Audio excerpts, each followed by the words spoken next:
দিনের বেলা প্রচন্ড গরম। এত গরম মানুষ সহ্য করা মুশকিল হয়ে পড়ছে এবং রাতের বেলা দেখা যাচ্ছে তার বিপরীত চিত্র, অর্থাৎ প্রচন্ড বেগে বাতাস এবং থাকাতে থাকছে দমকা হাওয়া এবং বেশ কিছু এলাকায় রয়েছে বৃষ্টিপাতের সম্ভাবনা। এমনটাই জানিয়েছে আবহাওয়া অফিস এবং আপনাদের সরাসরি আপনাদের যদি দেখানোর চেষ্টা করি তাহলে আপনারা সেটাই দেখতে পাবেন। এই মুহূর্তে আপনারা দেখতে পাচ্ছেন যে বাংলাদেশের যে ময়মনসিংহ রয়েছে, বগুড়া, শেরপুর, সিরাজগঞ্জ, নাগরপুর, পাবনা এই এলাকাগুলোর আশপাশে বৃষ্টিপাত লক্ষ্য করা যাচ্ছে। তবে আপনাদের বলে রাখি আজকের ডেট হচ্ছে, অর্থাৎ আজকের তারিখ, আজকে হচ্ছে 5 এপ্রিল 2024 এবং এই মুহূর্তে প্রায় রাতের প্রায় এখন 8টা বাজে এবং আগামীকালকের অর্থাৎ 6 তারিখের সকল আপডেট আপনারা এই ভিডিওর মাধ্যমে জানতে পেরে যাবেন।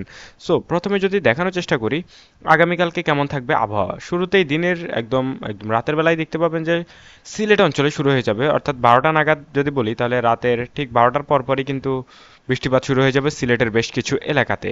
এবং শুধু বৃষ্টিপাত না, থাকতে থাকছে প্রচণ্ড পরিমাণে বজ্রবৃষ্টি এবং সাথে শিলাবৃষ্টির সম্ভাবনা জারি করা হয়েছে সিলেট সহ ময়মনসিংহের আশপাশের এলাকাগুলো, যেমন কি ভৈরব বাজার রয়েছে এর ভেতরে। এরপর যদি আপনাদের আমরা দেখাই একটু তাহলে দেখতে পাবেন যে ঠিক 3টা নাগাদ, অর্থাৎ ভোর একদম মধ্যরাত 3টা নাগাদ আপনারা দেখতে পাবেন যে সিলেট অঞ্চলে তখনও বৃষ্টিপাত হচ্ছে এবং একটানা যদি বলি তাহলে 6 ঘন্টা বৃষ্টিপাত হবে এবং সেহরির পরেও কিন্তু বৃষ্টিপাত লক্ষ্য করা যাবে সিলেটের বেশ কিছু অঞ্চলে। এছাড়া কিন্তু আর তেমন কোনো কোথাও বৃষ্টিপাতের লক্ষ্য করা যাচ্ছে না। তবে বাকি সময়টা, অর্থাৎ দিনের বাকি সময়টা যদি ভোরবেলা সকালবেলা বলি তাহলে দেখতে পাবেন যে সকালবেলায় আর বৃষ্টিপাত লক্ষ্য করা যাচ্ছে না এবং শুরু হয়ে যাবে তাপ প্রবাহ, অর্থাৎ যে সূর্যের যে ভয়ঙ্কর তাপ সেটা শুরু হয়ে যাবে ঠিক সকালবেলা থেকেই মোটামুটি। যদি আপনাদের বলি তাহলে আপনারা 6টা নাগাদ দেখতে পাবেন পশ্চিমবঙ্গের হয়তো বা হালকা একটু এলাকাতে মেঘাচ্ছন্ন থাকার সম্ভাবনা রয়েছে।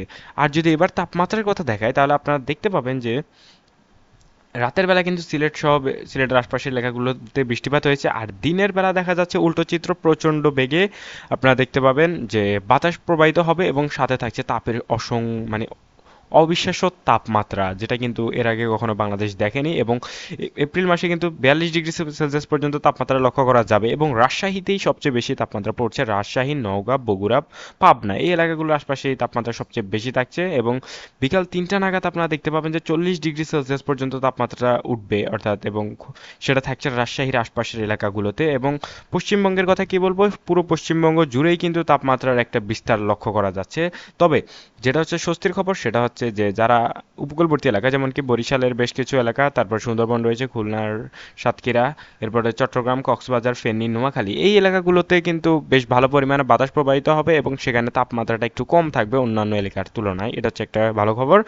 এবং যেটা হচ্ছে মেইন কথা, আপনারা দেখতে পাবেন সন্ধ্যার পরপর কিন্তু মোটামুটি তাপমাত্রাটা কমে যাবে, তখনও কিন্তু রাজশাহী অঞ্চল 38 ডিগ্রি সেলসিয়াস লক্ষ্য করা যাবে, অর্থাৎ ভ্যাপসা গরম যাকে আমরা বলি সেটা থাকবে। এবং রাত্রে আপনারা দেখতে পাবেন যে মোটামুটি ভালো পরিমাণে ব্যবসা গরম থাকবে এবং রাজশাহীতে তখন একটু তাপমাত্রাটা কমে আসবে এবং রংপুরের দিকেও 27 ডিগ্রি সেলসিয়াস, যেটা কিন্তু মোটামুটি কম। তবে চট্টগ্রাম, কক্সবাজারে একটু শান্তি বজায় থাকবে তাপমাত্রার। এই ছিল আমার কাছে লাস্ট আপডেট। আপনাদের নিয়ে সকল আপডেট পেতে আমাদের চ্যানেলটা সাবস্ক্রাইব করে রাখবেন।